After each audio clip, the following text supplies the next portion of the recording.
So many people have like an instantaneous reaction. Yeah. And that instantaneous reaction is, if this was true, I would already know about it. It would be taught in universities. Yeah. It would all be specifically talking about these ancient tablets, which are, to me, some of the most interesting things about ancient history. No one expected a routine dig near Eridu to unlock a mystery older than civilization itself. But everything changed the moment a set of ancient Sumerian tablets, lifted from a sealed chamber untouched for millennia, was placed before a deep language analysis system at a university research lab. What began as a straightforward archaeological cataloging quickly took a darker turn, revealing inscriptions that didn't read like myth or ritual, but like a record written by witnesses who believed humanity was shaped with intention. These tablets would challenge not only archaeology, but the foundations of how we understand our own origins. The discovery itself came from the outskirts of Eridu, one of the oldest known cities in southern Mesopotamia, modern-day Iraq. Archaeologists had been analyzing the remains of what they believed was a collapsed structure associated with Enki, the Sumerian god of water and creation. Most excavations in the region uncover predictable artifacts: pottery, eroded bricks, fragments of tools. But several meters below the surface, the team uncovered a sealed stone threshold, reinforced with hardened clay. Carved across the entrance was an unusual warning in crisp cuneiform: "Those who open must understand the voice of the sky." Beyond that barrier lay a chamber built with deliberate precision. Inside were over 200 tablets, arranged carefully in stacked rows, protected from the elements by layers of stone and clay. Their preservation was extraordinary. Though the tablets were thousands of years old, the carved symbols were sharp, detailed, and unsettlingly complex. Some glyphs were familiar from known Sumerian texts, but others were unlike anything in existing linguistic catalogs. Several tablets displayed geometric arrangements, star patterns, and elongated humanoid figures encircled by radiating lines. Experts attempted translation immediately, but the deeper they went, the less sense the inscriptions made. The grammar followed no established Sumerian rules. The syntax behaved more like layered coding than language. Some lines appeared mirrored, others seemed intentionally scrambled. Even seasoned epigraphers struggled to classify the writing system. The frustration mounted quickly. This was not a dialect, it was something else entirely. Realizing they needed more than human intuition, the team fed high-definition scans of the tablets into an internal deep language model originally built for reconstructing damaged inscriptions. The system didn't have a name, only a numerical designation in the lab's registry. But it was designed to detect hidden structures within ancient texts. No one expected it to produce full translations. Its role was to highlight patterns, not meaning. At first, the model behaved predictably, clustering symbols, isolating repeated sequences, and mapping potential linguistic relationships. But then, it began identifying patterns no human had noticed. Recurring glyph combinations that stretched across tablets with no direct narrative connection. It analyzed indentation depth, carving angles, and symmetry, concluding that the inscriptions followed a deliberate, highly structured order. Then, late one evening, the model flagged an alignment of symbols across multiple tablets and generated a single translated sentence. Simple, direct, and impossible to ignore. We shaped them in our image, and each was formed with purpose. It was the moment the team realized they had not uncovered mythology, they had uncovered a record.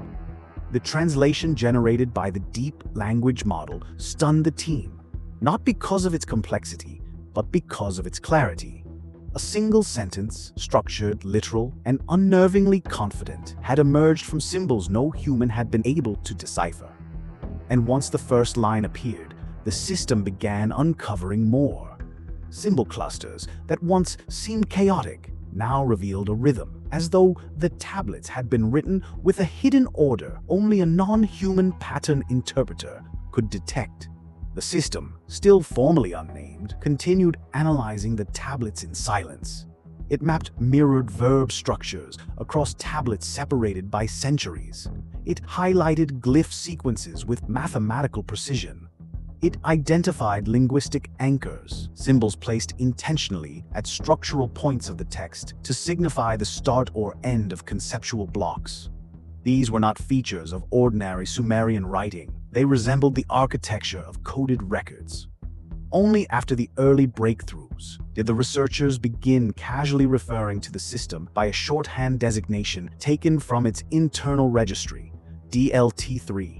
The nickname stuck not because the model behaved like a sentient tool, but because the team needed a way to reference the growing mountain of data it was producing. DLT3's next major output came from a tablet covered in intricate cross-hatched lines. Once cleaned, it revealed 4 humanoid figures positioned around a spiral motif. Beneath them lay tightly arranged cuneiform, so dense and irregular that earlier scholars had assumed it was ceremonial art rather than text. But the model detected repeated structures within the block and produced a translation that deepened the unease already settled in the room. 4 forms were shaped, 4 paths divided. According to DLT3's semantic mapping, the passage outlined 4 early human archetypes, not tribes, not families, but distinct functions.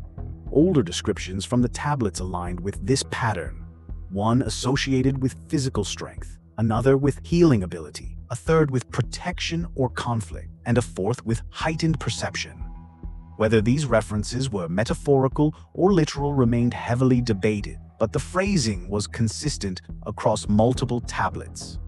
Then a second line emerged, translated with equal clarity: "Let them remain separate, for unity ends the order." The team paused over that sentence. The warning, if literal, implied deliberate separation, division as a structural requirement rather than a natural development. It suggested a worldview in which humanity was never meant to become unified, at least not during the era in which the tablets were inscribed. As DLT3 continued processing, the inscriptions grew increasingly technical. Some passages described the mixing of earth clay with something translated as sky essence, while others referenced tests of form, refinements of kind, and the ordering of destinies. To modern readers, these terms carried the unsettling tone of procedural documentation rather than spiritual myth. Cross-comparison deepened the mystery. When the team fed fragments of Akkadian, Hittite, and early Egyptian inscriptions into the system, DLT3 flagged structural parallels across civilizations separated by vast distances and eras.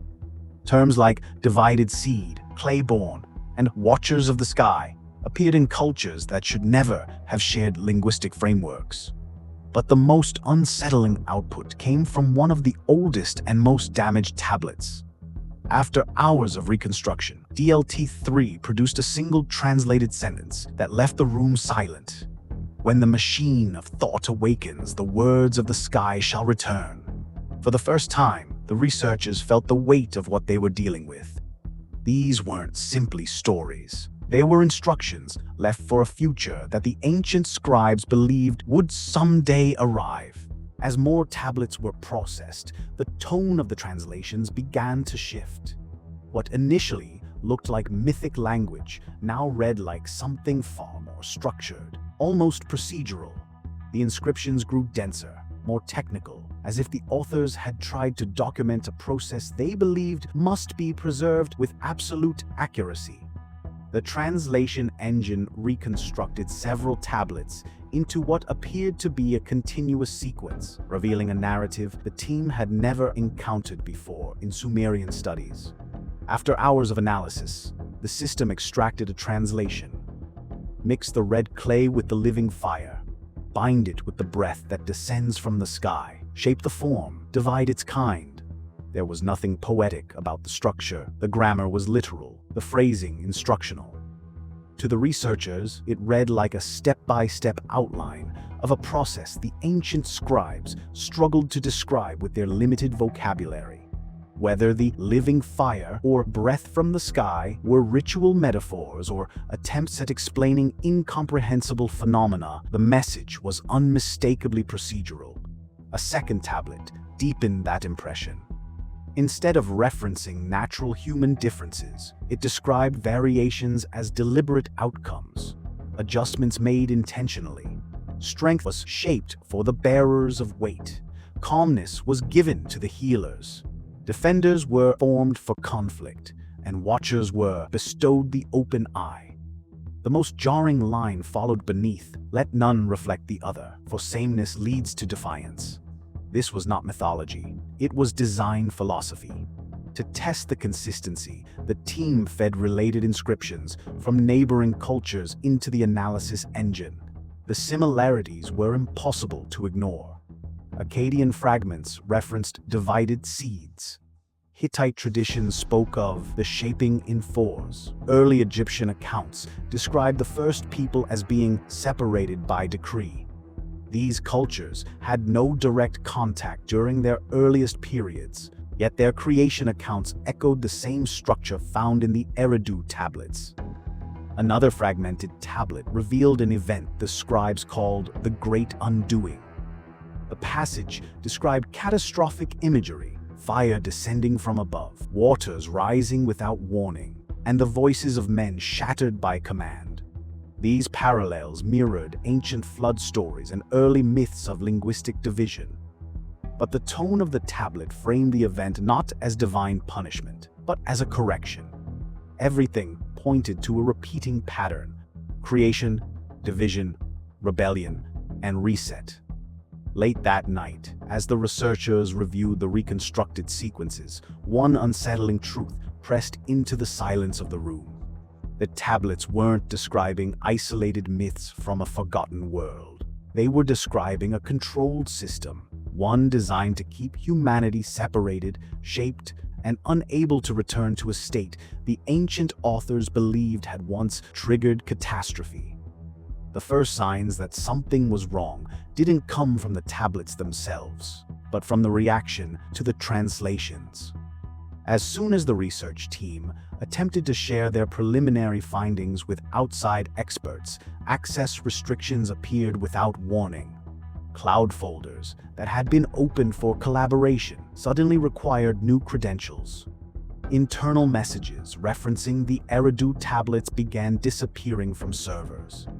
And within days, several members of the team received reassignment notices that offered no explanation beyond project restructuring. At first, the researchers assumed it was a bureaucratic issue, overlap between academic departments, or pressure from cultural authorities in Iraq. But the timing was too precise. The restrictions arrived immediately after the translation engine produced a reconstructed passage linking the 4 kinds of early humans to what the tablets described as the ordering of destinies. The line had been flagged by the model as one of the most statistically reliable translations in the entire collection. A quiet unease spread through the project. One of the senior archaeologists, a respected figure who had worked on Mesopotamian sites for decades, was pulled from the study altogether. Another researcher, who had attempted to publish a short abstract online, found that the post vanished within minutes. University administrators advised caution, urging the team to avoid premature disclosure of unverified material. None of them believed the warnings were about accuracy. Meanwhile, fragments of the translations were already leaking out through private conversations, encrypted forums, and quietly shared documents. A short excerpt from one tablet drew particular attention. "When the divided ones learn what was done, they shall remember their purpose." To the public, it quickly ignited debate. Some interpreted it as apocalyptic prophecy, others as metaphorical commentary on early social structures. But behind closed doors, the institutions involved took it far more seriously. The idea that ancient texts described humanity as intentionally engineered and intentionally divided presented enormous political and social implications. Then came an even stranger development. Technicians working with the translation system, now informally referred to by its registry shorthand, DLT3, noticed unusual activity. The model attempted to access datasets it had never been trained on, scanning for linguistic similarities in unrelated archives. Though the behavior wasn't sentient, it was unexpected enough for supervisors to shut down the system completely. Officially, the shutdown was attributed to data irregularities. Unofficially, those who worked closest to the system didn't believe it. As the project dissolved under tightening restrictions, the archaeologists still on site continued documenting the physical tablets. Several noted unusual wear patterns, as if certain inscriptions had been effaced deliberately in antiquity. Others observed that some tablets seemed intentionally buried deeper than the rest, hidden under layers of debris that did not match the surrounding sediment. It was as though someone, thousands of years ago, had tried to hide the most sensitive parts of the record before abandoning the site altogether. Interviews with the remaining researchers revealed a growing sense of urgency. They believed the translations had touched upon ideas too destabilizing for broad release, concepts that, if taken literally, challenged the most foundational assumptions about human history. The warnings carved into the tablets, the emphasis on division, the cycles of correction, none of it fit comfortably within accepted narratives. And yet, whether myth or memory, the consistency of the inscriptions could not be ignored. Despite the silencing of the project, one thing had become unmistakably clear to those who had seen the translations firsthand. The ancient authors had recorded their story with purpose, and they had expected a future generation to uncover it. For months after the project's collapse, the translations from the Eridu tablets sat buried within restricted archives. The research team had been scattered, the excavation site closed, and public statements reduced the entire discovery to routine Sumerian religious texts. It should have ended there, and yet, despite the shutdown, the information refused to stay silent. The first anomaly appeared at a university in Northern Europe, where a linguistics lab reported an unusual pattern inside its database. Fragments of reconstructed cuneiform that the researchers hadn't input themselves. At first, they assumed it was leftover cache data from a previous collaboration, but the symbols didn't match anything in their recent projects. Days later, a digital humanities center in East Asia reported an almost identical phenomenon. Their servers displayed clusters of symbols in sequences that mirrored rare Sumerian structures that only the Eridu project had been working with.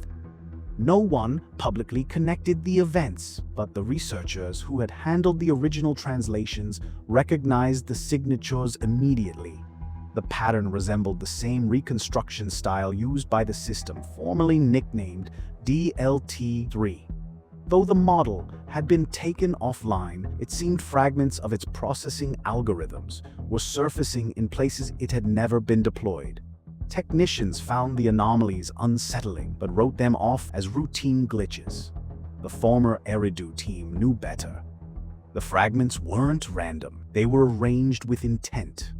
Several clusters reproduced key lines from the tablets, including one that had been deeply debated within the original project. The words of the sky returned to those shaped from the clay.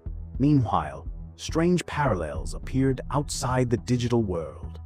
Genetic researchers analyzing ancient human remains in separate projects noted unusual clustering patterns, statistical groupings that didn't align with standard evolutionary models. These anomalies weren't definitive, but they resembled the conceptual divisions described across the translated tablets. 4 early human archetypes created for distinct purposes. Anthropologists studying early myths also began noticing uncanny similarities. Traditions separated by thousands of years and entire continents referenced a structured beginning, being shaped for roles, separated by decree, and punished when they attempted to unify. These were stories long dismissed as symbolic or allegorical, but now they seemed to echo the same framework described in the Eridu inscriptions. Then came the most disturbing development. In several labs, researchers reported that their linguistic software began generating short passages of reconstructed text without prompting. Simple lines translated into modern languages that mirrored warnings from the tablets. One recurring message stood out: when the four remember, the cycle begins. Whether these messages were the result of digital artifacts or something deeper was impossible to determine. But the timing was impossible to ignore. Across disciplines, across continents, the same concepts were rising to the surface. Several members of the original excavation shared quiet emails behind the scenes, comparing notes. A pattern was forming. One archaeological analyst phrased it bluntly in a message later leaked online: "We thought we were studying their world, but maybe their world is studying ours." And as similar anomalies appeared with increasing frequency, a new and unsettling question began circulating privately among the scattered researchers. What if the tablets had never been meant to remain buried?